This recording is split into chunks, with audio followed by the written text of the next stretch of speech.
नमस्कार दोस्तों, स्वागत है आपका आकार आईएएस में। आज हम बात करेंगे चीता के बारे में।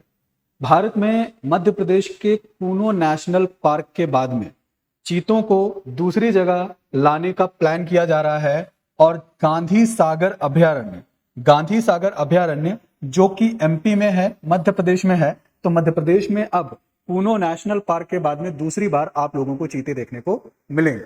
दोस्तों, चीतों की घटती आबादी की वजह से जो पारिस्थितिकी तंत्र है उस पर कहीं ना कहीं बहुत ज्यादा प्रभाव पड़ता है, जिसको पूरा करने के लिए, उस प्रभाव को कम करने के लिए भारत में चीतों को रीइंट्रोड्यूस किया जा रहा है। तो आज के इस वीडियो में हम चीते के बारे में बात करेंगे। हम बात करेंगे गांधी सागर अभयारण्य के बारे में। हम बात करेंगे कि चीतों को लेकर के भारत सरकार के द्वारा समय समय पर क्या प्रयास किए गए, क्या चीजें रही, उन सब चीजों पर बारी बारी से चर्चा होगी। चलिए आगे देखते हैं। पहले इस कॉन्टेक्स्ट को समझते हैं कि कूनो नेशनल पार्क, तो कूनो नेशनल पार्क के बाद में गांधी सागर वन्य जीव अभयारण्य जो है भारत में चीतों का दूसरा घर बन जाएगा। तो भारत में चीतों के पहले घर के संदर्भ में अगर देखें तो वह कौन है? कूनो नेशनल पार्क है, जो कहां है? जो कि एमपी में है। और उसके बाद जो दूसरा घर चीतों का बनेगा वो कौन है? वो है आपका गांधी सागर वन्य जीव अभयारण्य, जो कि चीतों का दूसरा घर होने वाला है। तो अगर गांधी सागर वन्य जीव अभयारण्य के बारे में बात करें, if it talk about the location of this wild life sanctuary, तो इसके जो लोकेशन है वो पश्चिमी मध्य प्रदेश में स्थित है। अगर हम मैप पे नजर डालें, मैप देखें तो ये एमपी का मैप है। तो यहां पर इस लोकेशन पर, यहां पर आपका राजस्थान बॉर्डर लगता है, ठीक है, ये राजस्थान बॉर्डर है। तो राजस्थान बॉर्डर के यहां पर आपको जो है ये गांधी सागर अभयारण्य जो है वो मिलेगा, गांधी सागर अभयारण्य मिलेगा। यहां पर दो जिले हैं, एक नीमच जिला है और दूसरा एमपी का मंदसौर जिला है। एक नीमच जिला और दूसरा मंदसौर जिला, इन दोनों जिलों तक गांधी सागर अभयारण्य का विस्तार देखने को मिलता है, उनका एक्सटेंशन देखने को मिलता है। और यहीं पर आपका कूनो नेशनल पार्क जो है, ठीक है, कूनो वाइल्ड लाइफ सेंचुरी जो है वो भी सिचुएटेड है। तो ये दो चीजें हैं। तो एमपी का जो पश्चिमी भाग है, जो वेस्टर्न पार्ट है एमपी का, वहां पर क्या इसकी लोकेशन किसकी है? गांधी सागर वन्य जीव अभयारण्य की लोकेशन वहां पर देखने को मिलती है, ठीक है। इसके विस्तार की बात करें तो as I told you that कि इसका जो विस्तार है, इसका जो एक्सटेंशन है वो है राजस्थान की सीमा से लगे मंदसौर और नीमच जिलों तक। तो नीमच और मंदसौर दोनों एमपी के जिले हैं और इनका विस्तार जो है इन दोनों जिलों में आता है।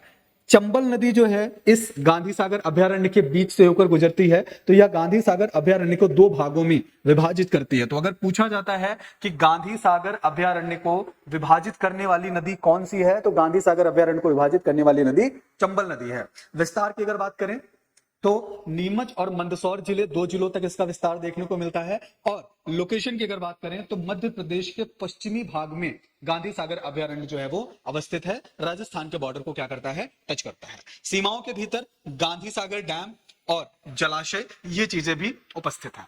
आगे बात करें तो वनस्पति और जीव के बारे में, अगर इस अभयारण्य के फ्लोरा एंड फौना के बारे में बात करें तो कौन सी वनस्पति देखने को मिलती है? सूखे पर्णपाती पेड़ों के साथ खुले घास के मैदान के साथ एक सवाना पारिस्थितिकी तंत्र है। गांधी सागर अभयारण्य जो है एक सवाना पारिस्थितिकी तंत्र है, जहां पर खुले सूखे पर्णपाती पेड़ पाए जाते हैं और खुले घास के मैदान पाए जाते हैं। अभयारण्य के भीतर नदी, घाटियां, सदाबहार वनस्पतियां, ये सारी चीजें जो हैं वो उपलब्ध हैं।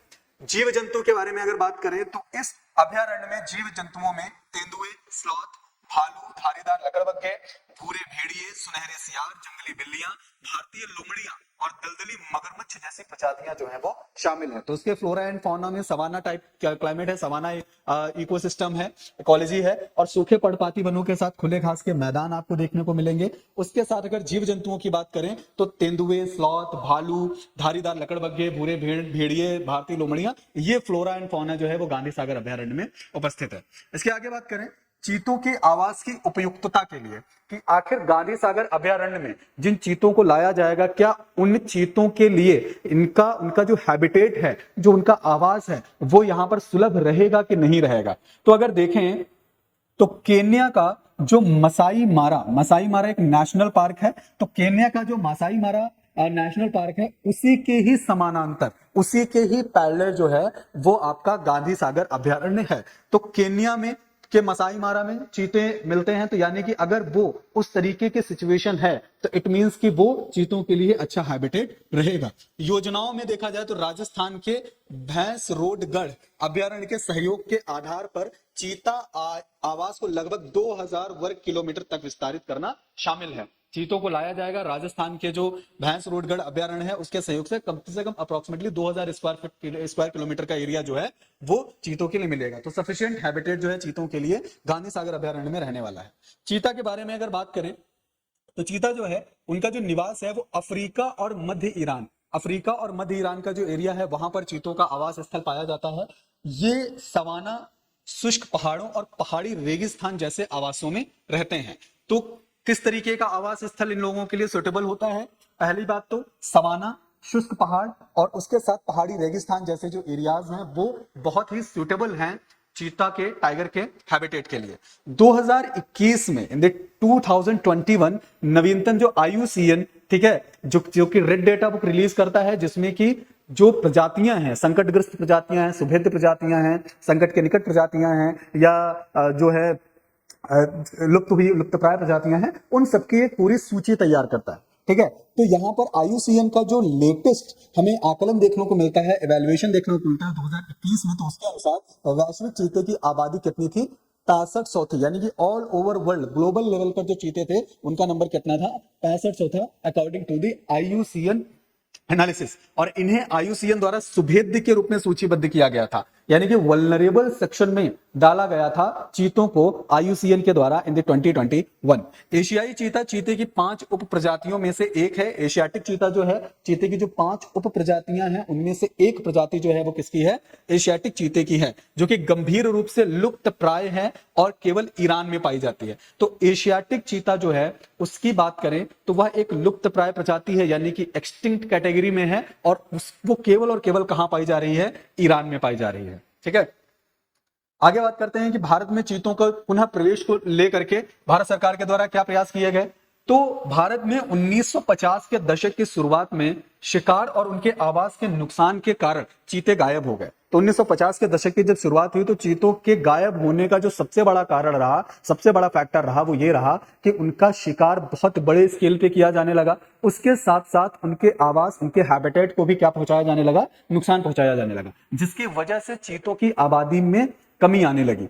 और भारत में चीता के पुनरुत्पादन यानी कि उनके रीइंट्रोडक्शन के लिए कार्य योजना प्रोजेक्ट जो है, या चीता प्रोजेक्ट जो है वो स्टार्ट किया गया इन 2022, जिसका उद्देश्य क्या था? द ऑब्जेक्टिव ऑफ द चीता प्रोजेक्ट चीता वाज कि अफ्रीकी देशों से चीतों को विभिन्न राष्ट्रीय उद्यानों में लाना। अफ्रीकी देश से हम चीतों को लाएंगे और भारत के अलग अलग राष्ट्रीय उद्यान में चीतों को क्या किया जाएगा? रखा जाएगा। इसका नेतृत्व कौन करेगा? Who will monitor this? तो इसका नेतृत्व दिया गया राष्ट्रीय बाघ संरक्षण प्राधिकरण यानी कि NTCA को। इसका दिया गया नेशनल टाइगर कंजर्वेशन अथॉरिटी को, इसका जो है नेतृत्व दिया गया कि आप इसका पूरा नेतृत्व संभालेंगे। हाल ही में देखें तो नामीबिया के चीतों को मध्य प्रदेश के कूनो नेशनल पार्क में लाया गया था। तो MP के कूनो नेशनल पार्क जो कि पहला आवास है पहला आवास है चीतों का, जिनको लाया गया था वो कौन है? Kuno national park. और नामीबिया से वहां पर चीतों को लाया गया था। और अब कूनो नेशनल पार्क के बाद में गांधी सागर अभ्यारण्य में जो कि दूसरा आवास होने वाला है चीतों का, वहां पर चीतों को लाकर के रखा जाएगा। तो अभी ये प्रस्तावित है, उसके बाद आने वाले समय में कब चीतों को लाया जाएगा, कब उसमें रखा जाएगा, ठीक है, तो ये चीजें आपको आगे आने वाली न्यूज़ में या चीजों में पता चलती रहेगी।